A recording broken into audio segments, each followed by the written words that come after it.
Hey guys, it's Suman here and today we discuss about religion. Yes guys, religion की बात आते ही हमारे दिमाग में इंडिया आता है क्योंकि इंडिया में इतने सारे रिलीजन है कि आप काउंट नहीं कर सकते। तो उसमें से मैं एक उठाई हूँ जिसका नाम है बौद्ध धर्म। बौद्ध धर्म के बारे में आप पहले से ही जानते होंगे, लेकिन मैं इस वीडियो में कवर करूंगी इम्पोर्टेंट पॉइंट जो एग्जाम पॉइंट ऑफ व्यू से इम्पोर्टेंट है। तो चलिए स्टार्ट करते हैं। स्टार्ट करने से पहले आप ईयरफोन लगा लो या हेडफोन। तो चलिए स्टार्ट करते हैं।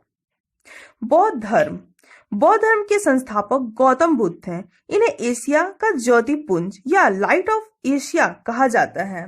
गौतम बुद्ध का जन्म 563 ईसा पूर्व एक कपिलवस्तु के लुम्बिनी नामक स्थान पर हुआ था।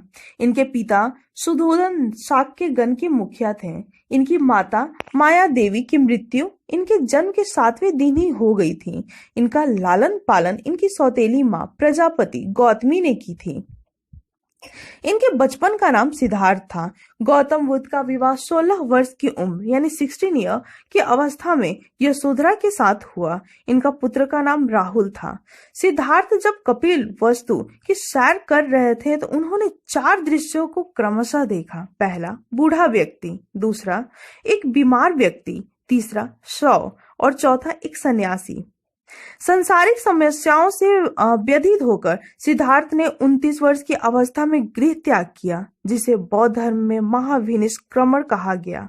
गृह त्याग करने के बाद सिद्धार्थ वैशाली के अलार कलाम से सांख्य दर्शन की शिक्षा ग्रहण की। अलार कलाम सिद्धार्थ के पहले गुरु थे। अलार कलाम के बाद सिद्धार्थ ने राजगीर में रुद्र करामपूत से शिक्षा ग्रहण की।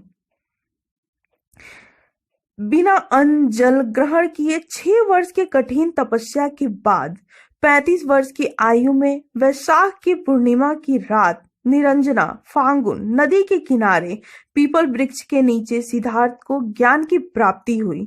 ज्ञान प्राप्ति के बाद सिद्धार्थ को बुद्ध के नाम से जाना गया।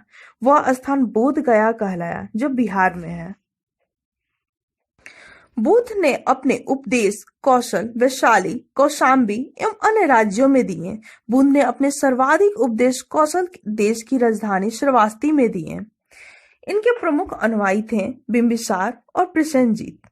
बुद्ध की मृत्यु 80 वर्ष की अवस्था में 483 ईसा पूर्व कुशीनारा देवरिया उत्तर प्रदेश के चुन द्वारा प्राप्ति भोजन के ग्रहण करने के बाद हो गई, जिसे बौद्ध धर्म में महापरिनिर्वाण कहा गया है।